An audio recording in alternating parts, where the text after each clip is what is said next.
Lance Russell and Dave Brown right along ringside, and we're ready to go. Another big day championship wrestling. I have my mic cords on down there. We're tugging away. Dave, let's get it on. All right, we got a big one. Boy, I tell you we do. We're going to have Ric Flair here today on Championship Wrestling. Ric Flair scheduled to go against Rick McCord, and then we've got the Invaders scheduled against Dutch Mantell in another single match. That should be a good one. Then, expiration of time match today, tag team action. In this one, it'll be Sweet Brown Sugar teamed with Carl Fergie. That's what it says. That's right there. Brown Sweet Sugar, Brown Sugar and Carl Fergie against, no, I don't either, against Terry Taylor and Bobby Fulton. Should be some action there in that expiration of time match. I guarantee you what, we're looking forward to all of it, as a matter of fact. And, of course, the momentous occasion that brings the NWA World Heavyweight Champion here Absolutely. is that he is here to sign a contract for a title match. It'll be coming up in the future in the area, and we're looking forward to all of the festivities and everything else. So, why don't we get it underway, and we'll be back and ready to go with the opening bout and opening ceremonies for you in just one moment.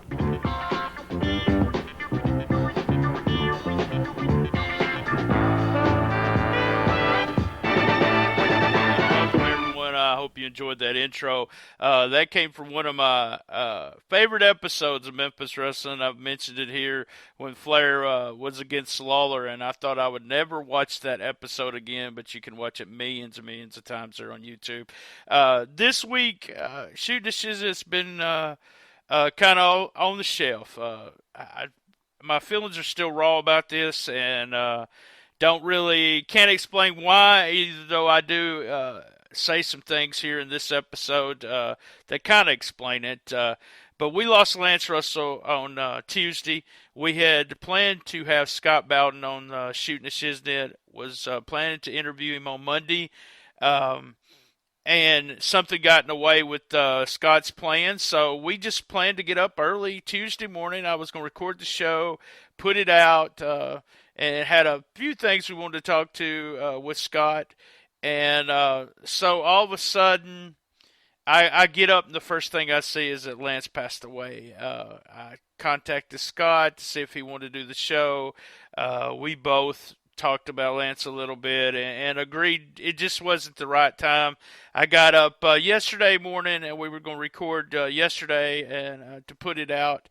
And still a really huge raw feeling there, something that I just didn't really want to talk about at this point. Now today, still not understanding fully why Lance Russell, his death has affected me the way it has, but I did put together some clips here. I talked to Greg Anthony, Brian Thompson, a friend from a long time ago in the fanzine business of wrestling was Steve Beverly.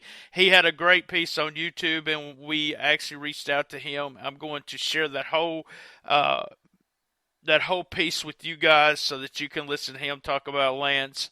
There is also Lance Russell's nose, which I want everyone to hear. We're going to end the show, and I stole this off of YouTube with Lawler's thoughts on Lance. Hey, Lance, rest in peace. As you can tell, you were very loved. Guys, enjoy the show.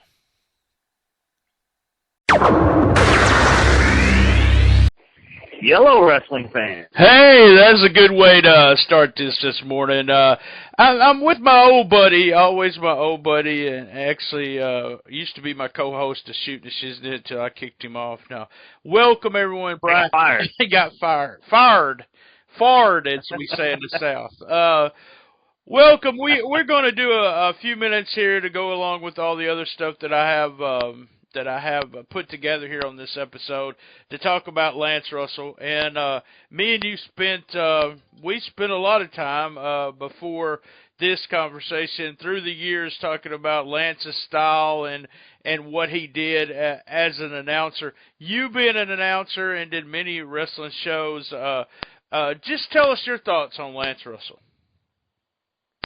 Oh, man, Lance Russell, one of the best of all time, and I certainly hope anybody out there that is not as familiar with his work will certainly take the opportunity to research and go back on YouTube or WWE Network or whatever format, High Spots Network, and watch Lance and just his delivery. And, he was a soundtrack to so many great moments, the empty arena match with Jerry Lawler and Terry Funk, or the Tupelo concession stand brawl, and just his delivery. And and one of the things I was thinking of as we were talking about, conversing about Lance and his passing was, you think about a lot of guys in the matches. I mean, a wrestler, elder statesman, will put over a young up-and-coming star and, as they call it, pass the torch. Well, Lance Russell in his role certainly lit the torch of a lot of great talent and just helped guide them along the way, and just the way he helped the talent through a promo and made a guy look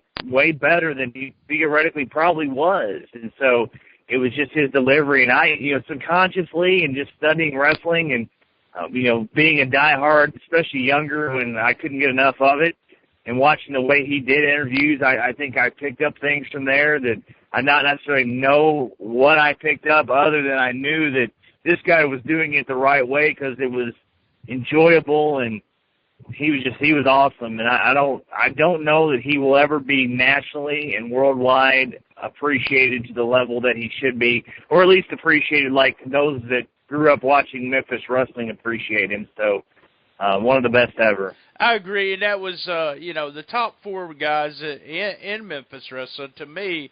And you're going, Dundee, Lawler, and most people are going to think of Jimmy Bay, blah, blah, blah. But I think it was Dundee, Lawler, and third and fourth was easily Lance and Dave, because those were the guys.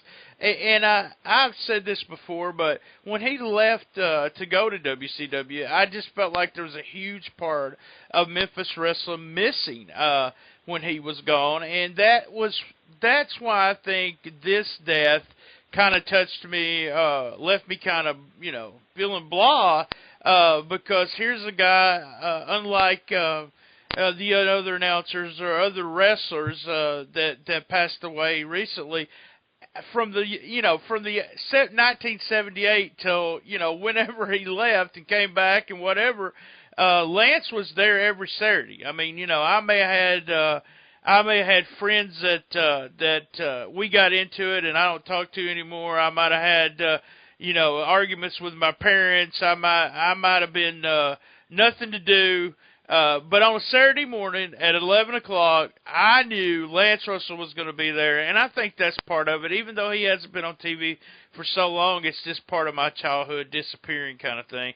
And it happens. It's going to happen no matter. The older we get, the more people are going to pass away, and our childhood won't exist. But the funny thing is that me and you had this conversation many years ago and talked about it, about him, and you kind of mentioned it, him actually grabbing somebody and being able to do an interview when that person doesn't even know that he is actually doing the interview for them. For instance, say it was Billy Travis, and Travis was really green, and so Travis starts, yeah, I'm excited, but Lance would go into it and say, well, you got a match Monday night. It was just a style that made the young guys look a lot better. Well, he knew how to feed them and how to react to them, versus being, I hate to say, the cookie-cutter approach that we've seen in more modern times, where I'm here with my guest so-and-so. What do you think about your match tonight? And it just comes off so scripted. You felt like Lance was having a legitimate, real conversation with the talent. And so, if he's interviewing, wrestler whomever, Mr. X, and Mr. X is stumbling on his words, Lance is smart enough to say, I understand, I know you're excited, I know you're probably a little nervous, it's a huge match Monday night, and he was able to make the guy not look like a buffoon. And so to me, that's the talent that is gone by the fact that guys, maybe they do or don't know how to work like that anymore, or they're not even driven to do that. They're pretty much hit your lines, keep your mouth shut, and that's what we want. So Lance just had a style that was so realistic, and he could, you talked about the emotion and the Mount Rushmore, so to speak, of Memphis with Lawler, Dundee, Lance, and Dave Brown. Lance came into your living room every Saturday morning, and like you said, it was almost like an extended member of your family because, in the way he worked with both baby faces and heels. Baby faces, you're doing a good job, whatever, glad to see you on a winning streak or whatever the case may be. In the heels, you almost scold them, but you always knew even the heels respected Lance. They were just devious and evil or whatever, and so you didn't see anybody grab Lance Russell's microphone away from him. you didn't see anybody disrespect him, and nowadays announcers, especially in the major leagues, so to speak, are treated almost like buffoons and morons, and so then you're expected to take what they say about a talent seriously if you just berated them. But nobody did that to Lance. They treated as if Lance was the authority on that television program, and boy, were they bad when they disrespected Lance simply by doing bad things in the ring. And so they got a scolding from Father Time in a sense. So and you remember growing up with your grandmother, grandfather, or mother, father, whatever, the whole family, brother, sister, watching Lance. He was an extended part of your family, so that's why it hits differently. Even though you might have only met Lance once or twice or even never in your lifetime, you feel like a member of your family and a piece of your childhood is gone. But he lived a great life, and I'm glad to see him. He got to have some wonderful years with grandkids and such, and I guess great-grandkids and beyond. And so, for better than some guys that we've seen lost way too soon in their 30s, 40s, even 50s, I'm glad to see that Lance did get to live a full life. Amen to that. And I tell you, I want to share. I have been reading the Jeff Walton biography. People may not even be familiar with the name Jeff Walton unless you're in the California area.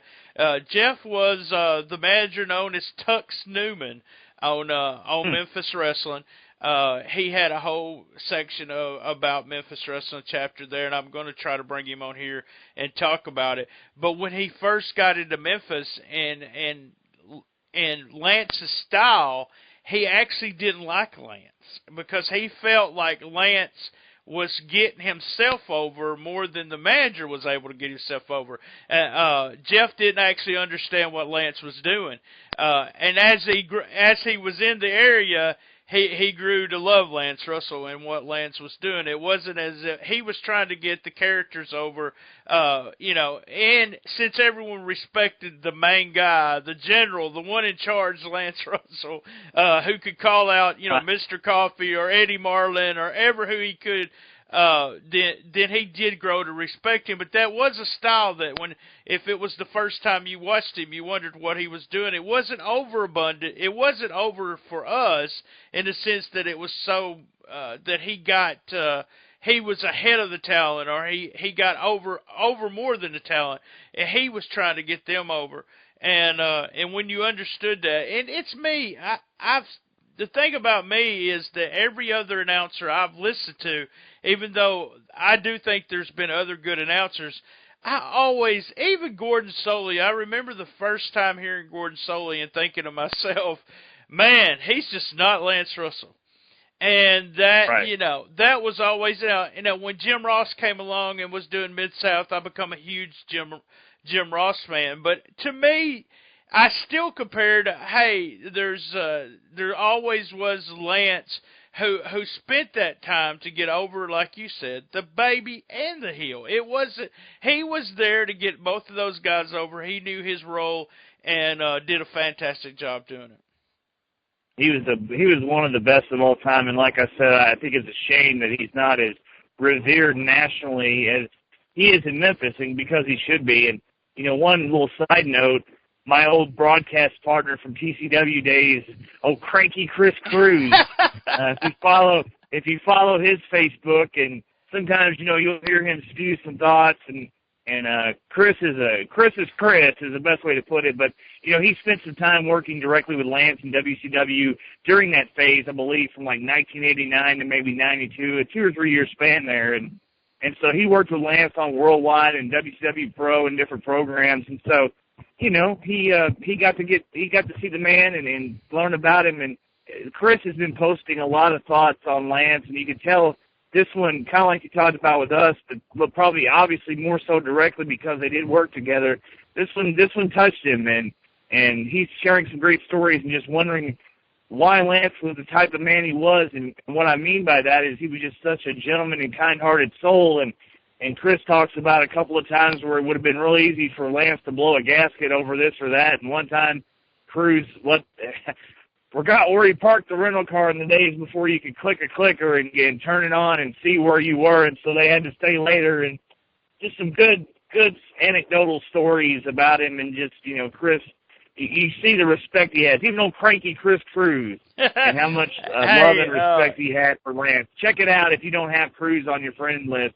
Find him, befriend him if he'll let you, and read those. So that's what I'll make Chris, sure I listen, send happy Chris. holidays, Chris. That's what I was fixing to say. I'll make sure that Chris, both of us, you know him a little bit better than I do, but been knowing him for a long time.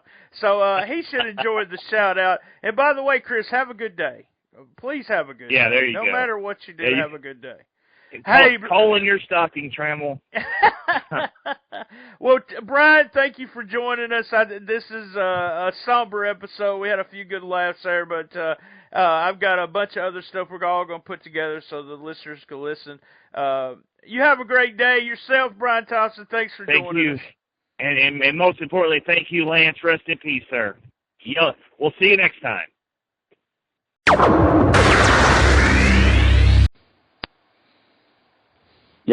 Hey, we got Greg Anthony on the line here. We got a special episode today, as I explained, and we're just talking about Lance Russell. So, unfortunately, we lost Lance on Tuesday. Greg, I've said a lot before you came on, so I'm just going to let you talk. You tell me what Lance Russell meant to you and what Lance Russell meant to our area, the Memphis area there. I mean, Lance is, was widely considered one of the greatest wrestling commentators of all time. And I think that really comes from the simple fact that he lent believability to what he was doing. I mean, he was a newsman, and here was this newsman that was a commentator for professional wrestling. I mean, he was a trusted figure within the community. And, when he spoke, people listened, So when he said that, Jerry Lawler, was the king of Memphis, people believed it. When he said that, at the time that, that Bill Dundee was, this dastardly bad guy that, would do anything underhanded to get a win, we believed it. He was so vital to, in my opinion, to the success of Memphis wrestling. Lawler, Dundee, Jimmy Hart, and Lance Russell. That's huge components to one of the hottest territories of all time. I actually, I posted the picture on my Facebook of meeting Lance at CAC in Vegas. What I didn't tell him then is I actually met him about 30 years before that, because he did some work at the Mid-South Coliseum with the NWA, and I went to see an NWA show at the Coliseum back in the late 80s when I was like 7 years old. And he actually signed, I've actually got it in my wrestling room somewhere, he actually signed my program, Lance Russell, on the card with, had Flair and Sting versus Muda and the Steiners and things like that. So, I mean, just from a personal standpoint, too, as much as he meant to wrestling in general, he meant a lot to me because, I've had that autograph for all these years. I thought it was the coolest thing ever, Yeah, I mean, I just got off we'll air a part I talked with Brian Thompson before this and just repeated that I mean, there's been some of the guys for me that's passed away, but it just seemed like this hit me harder. He was part of just a major, major part of my childhood, and always being there, even though someone else might not be. On Saturday mornings at 11 o'clock, we had Lance Russell.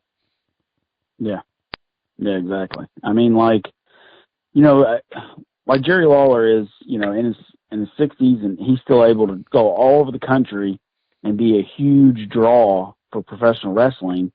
And a lot of that is for the simple fact that he's been on television with WWE for 20 plus years. He was a fixture of that company. Same thing with Lance. I mean, a lot of, I didn't move here till I was 6 years old, and that was the late 80s. And even though, you grew up with Lance, every Saturday morning, I didn't grow up with Lance like that. But in the same instance, that voice and the way he presented everybody in reality like that was a huge part of just professional wrestling in general. Agree 100%, Greg. I want to thank you for coming on. We'll see you down the road on Who Wants to Be the Best Shiz Ditter Ever. Have a great day, Greg. You too. Appreciate you. You know, one thing the Fabs and the Rock and Roll Express have in common, when they go and do one of their specials, they have to go and plunk down $2 to buy a record so they can put it on their little turntable so they can do it. But not Jimmy Hart. Why? Because when I do a special, which you're fixing to see right now, a little surprise for you, Lance Russell, I hope you enjoy it, then I don't have to do it because I write, I produce, I do it all, man. I play guitar, bass, I sing it, and it's probably going to be the #1 hit in the world today. It's the greatest song I've ever written, and I want you to roll it right now. I know you're going to love this, Lance Russell. I know you're going to love this, Russell. Come on. Artist on the horizon, actually not a new artist. A lot of people calling, the phones are lighting up this morning for the new record from Jimmy Hart. It's called Lance Russell's Nose.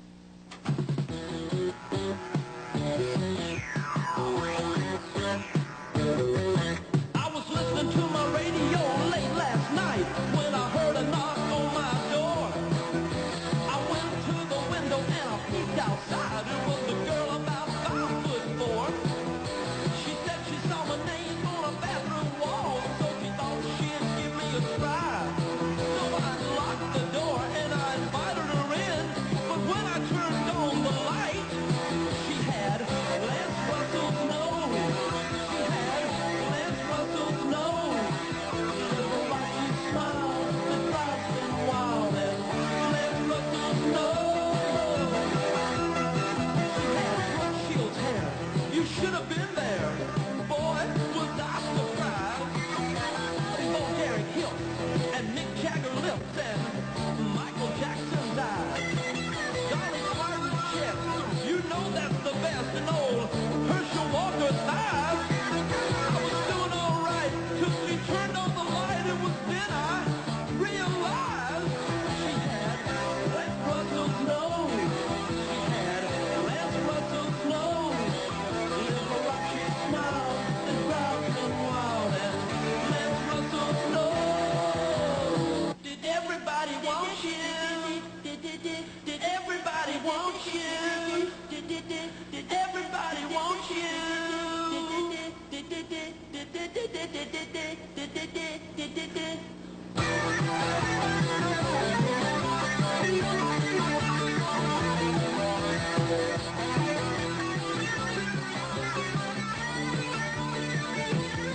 She had Lance Russell's nose.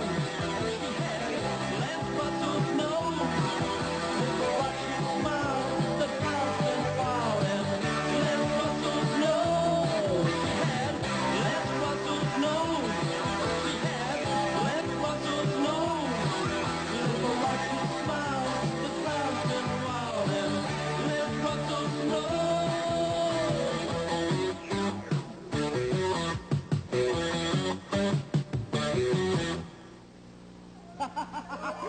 #1, Russell! #1! Well, I tell you, if it is, it'll be the first one you've had around. At least you got, being a little more of a gentleman than you are, it saves me from saying what I would like to do with those records and earphones. We'll take time out and be back in just a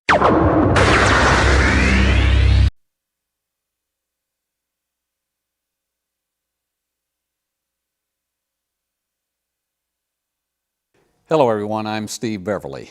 There are many of you who are watching this out of a specific interest that I haven't spoken with in some time and haven't seen because I haven't really been part of this genre for the better part of going on 20 years. But I'm stepping out in this instance because of a very special gentleman that we just lost.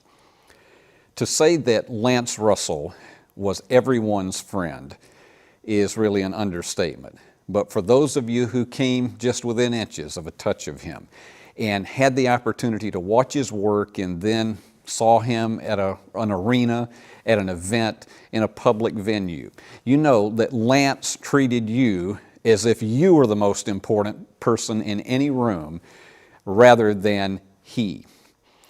I remember what Lance told me many, many years ago when I first met him. He said, you know, you have an ability, and I've seen what you do. And I said, you've seen what I do? He said, yeah, I've had an opportunity to take a look at some of the stuff that you do. And he said, you have a real ability to just look at the camera and treat it like it's one person that you're having a friendly conversation with. And he said, that's what I've always tried to teach the people who have worked with me, is that you can't take the camera and think that it's 18, 20, 100,000, a million people out there. You've just got to think about that you're talking to one person. And Lance, if you think about the kind of lessons that he taught broadcasters like me, because he was one of the masters, you felt like you were getting a textbook education in one conversation. He was that kind of guy. The first time I did meet him face to face, we'd talked on the phone many times, was in Nashville. And I'll never forget, it was at a shopping mall. And I remember the wrestler Lex Luger was they were asking him to come forward and have some interaction with the audience. They were trying to build up for a show that they were doing in Nashville the next day. And Lex looked at Lance and he said, "What's my motivation?" And Lance said, "Your motivation is to get those people so excited that they'll go buy a ticket tomorrow and go watch you wrestle."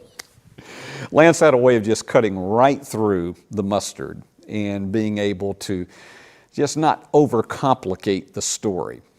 If you ever called him on the telephone, you know exactly what it would sound like. He would pick it up, and instead of hello, it was always yellow, and that was Lance again.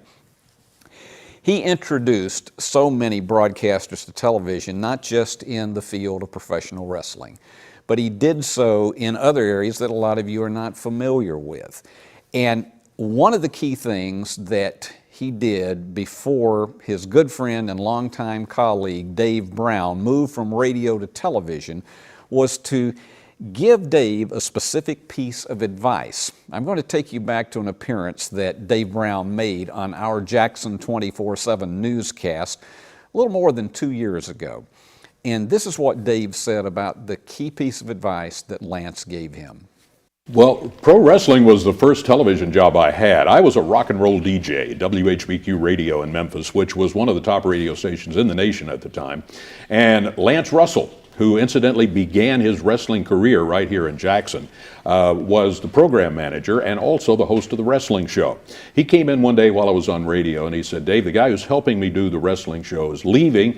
I would like you to co-host with me." He said, "I don't know how you feel about wrestling. I don't know if you like it, don't like it, or indifferent to it, but if you ever think you want to be on television, you should take this job, because you will find out if you like television, and you'll find out if television likes you." Because he said a lot of people would like to be on television, but for one reason or another, it just doesn't work. So I thought about it a little bit, and I took the job, and I didn't really care for wrestling. I didn't hate it. I didn't really care for wrestling that much, though.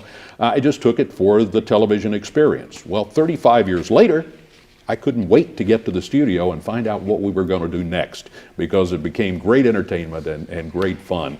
Lance and I were together for 25 years and 35 years for me total. There's a special thing coming up in Jackson toward the end of October, a month from today, as a matter of fact. It's going to be October 24th, and Lance is going to be here to be honored by the wrestling people, and I'm going to be joining him, so I'm looking forward to that. And in most cities, if you are a meteorologist or on a newscast, you wouldn't be allowed to do wrestling on TV. So why do you think it worked out for you? I was grandfathered in. That's all there is to it. It would not work today. The way the broadcasting industry is, it would not work. But for some reason, there are a couple of things. For one, I was always the voice of reason. The guys would come out and they would mess around with Lance and all of that. But me, I was kind of the liaison with the television station. Say, wait a minute, got to put a lid on this.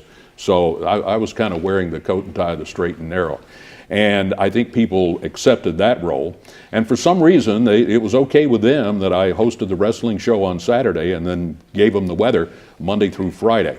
One key to that, though, I think, is because I took the weather very seriously. I tried not to take myself seriously in either case, but I took the weather very seriously and tried to give people the most accurate weather information that I could possibly give them. Somehow it just worked. It would not work today.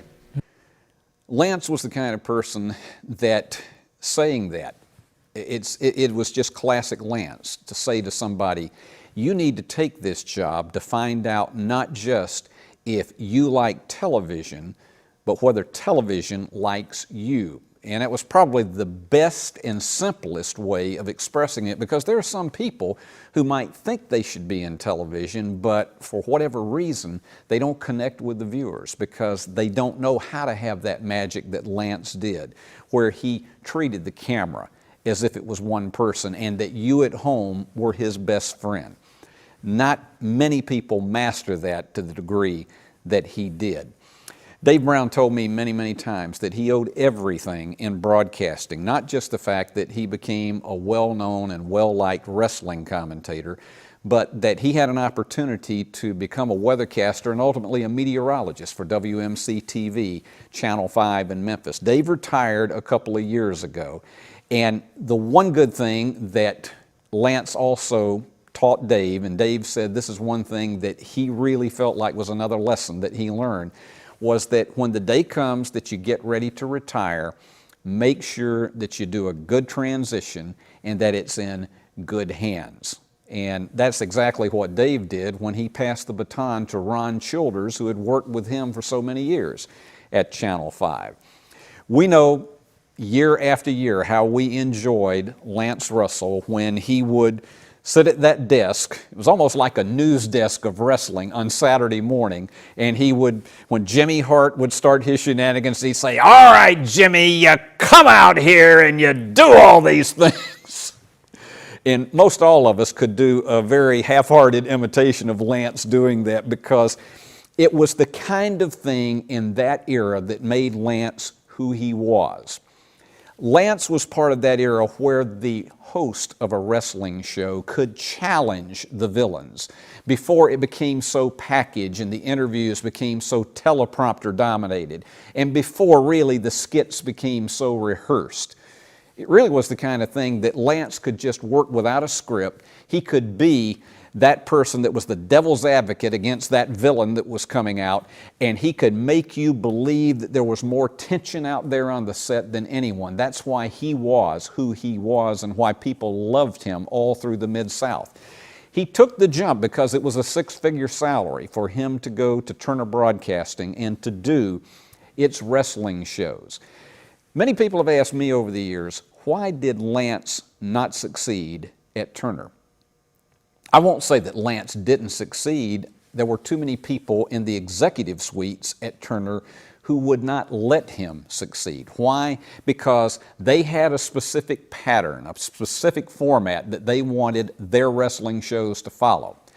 And they didn't let Lance be Lance. Those of you who were in that era and remember it, you know, Lance tried his best to make something out of the syndicated shows, but they simply would not let Lance be Lance. You wouldn't see him coming out there on a set and challenging Ric Flair or Ole Anderson like he did all of the bad guys in Memphis.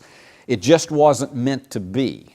And so Dave Brown and I had a conversation about that not too long ago, and we said, you know, it was a case of Lance had the ability, and he was 62 years old, but he was hardly old by any stretch of the imagination. But the bottom line to it is, Lance had to be Lance to succeed, and that was just not something Turner would allow in the constraints of its format. I'll tell you one more story. Lance was made in charge of the 900 hotline, what was called the wrestling hotline on WCW. And he was a programmer. A lot of people don't know that Lance started out as a program director in television. He was in radio for a long time. He was right here in Jackson, Tennessee. He was a radio broadcaster for baseball. He did minor league baseball here in this community. But he was program director of WHBQ TV in Memphis, Tennessee. And so he had the skills to understand what programming meant. And he saw that you had situations where they were trying to promote their stars having an individual day on that hotline. And he'd even told me the numbers. He said 40% of the time, these guys don't even update their lines for 2, 3, and 4 weeks. So in a very gutsy move, Lance went to Jim Hurd and the people who ran the wrestling hotline, and he said, we need to do some things differently. So he took a big chance on me to do a radio phone version of Matt Watch, my newsletter that I did for 4 years.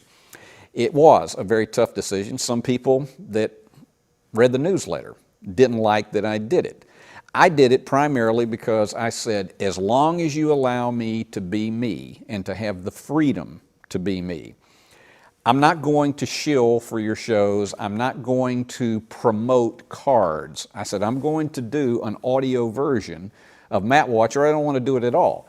And Lance said, that's exactly what we want you to do. And so I was loyal and did it week after week after week. And for 2.5 years, I was on that hotline until finally you got some people that were in the executive suite that just decided that I was no longer needed and decided it was time for me to go, which was fine. It was an interesting time in those 2.5 years. But in short, I'm going to tell you something. Lance Russell was loyal to a T. It was his idea to bring me to that hotline, and he stood behind me almost from the get-go. And you all know it. There were elements in WCW that were just horrified that he would get a, quote, sheet writer to come in and do something like this on their hotline. Well, the numbers were successful. They were making money off of, even after what they paid me, they were making money off of those Tuesdays on the hotline. Lance had the numbers to back it up, and it was a business. And so even though the old wrestling people didn't care for it that much, I stayed with it until, as we say, until Lance was no longer a part of it, and you had other executives who decided they wanted me to do things a certain way that I just couldn't do because I wasn't going to be one of their shills. So, in short, it showed me once again that Lance Russell was a man's man. He was the kind of individual that if he believed in you, he backed you, and he was a huge believer in young people, trust me. He just really believed that this was a world that young people had to be given their opportunities. He was willing to share his wisdom and to share of his experiences, but he believed it was a new generation that had to be able to have their opportunities.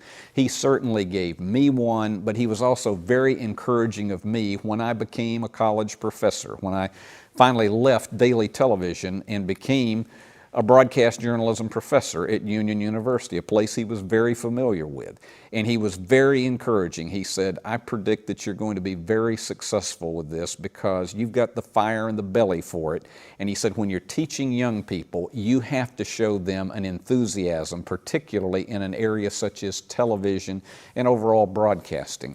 I never forgot those things from Lance. Many of you know that also, probably about 16 years ago, Lance had really difficult heart surgery, and we thought we might lose him at that point.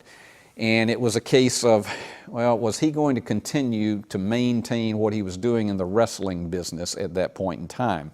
And I talked to his late wife, Audrey, at that point in time, who was a dear lady, and I said, you tell Lance that he doesn't owe anybody a thing, and if his doctors tell him that it's time to hang up certain things, he's given us enough memories, and we'd rather have him around a lot longer. I'll say this in closing. Lance Russell gave us many Saturdays across this country as well as just in the Mid-South. Lance gave us many Saturdays where we had extraordinary entertainment, and I can tell you it wouldn't have been nearly so had he not been the catalyst and the traffic cop to make it all happen. He gave us a personality that reached out to other people, and when you saw him in person, he'd extend that hand and he'd look at you, and you felt like you were the most important person there. But most of all, Lance Russell, as I said, was a man's man. He loved his family. He loved his children. He was living with his children, one of his sons, in Florida at the time of his death. And I got a call from him about probably 9 months ago. I was working out at a local gym not far from here, and it was an unmistakable voice. I picked up my phone, and I'm like this, and he says, "Is this the inimitable Steve Beverly?" And I know I can't do Lance very well, but yes, I said, I know exactly who this is. I said, inimitable is not the case, but yes, it is me. And we had a wonderful conversation. I stopped my workout. You stopped anything if you were going to talk to Lance. For 45 minutes, I stopped my workout, and we just had the best conversation. When I got the word earlier today that he had passed away at the age of 91, it just left an empty feeling in me because a couple of days earlier I'd found out that another great broadcaster who I'd had the privilege of being a friend for the last 17 years, Monty Hall, had passed away. Lance Russell, I considered for what he did, he was an equivalent of Monty Hall because he did everything he did to the best of his ability. He did it for the audience, and he also had a way of looking right into that camera and making you feel he was talking directly to you, not a big throng that had been gathered. I said earlier today that for Lance Russell, you taught us all. And indeed he did, particularly those of us who were broadcasters who learned so much from him just by watching him and by hearing his stories. I already miss him, and I know most of you do as well.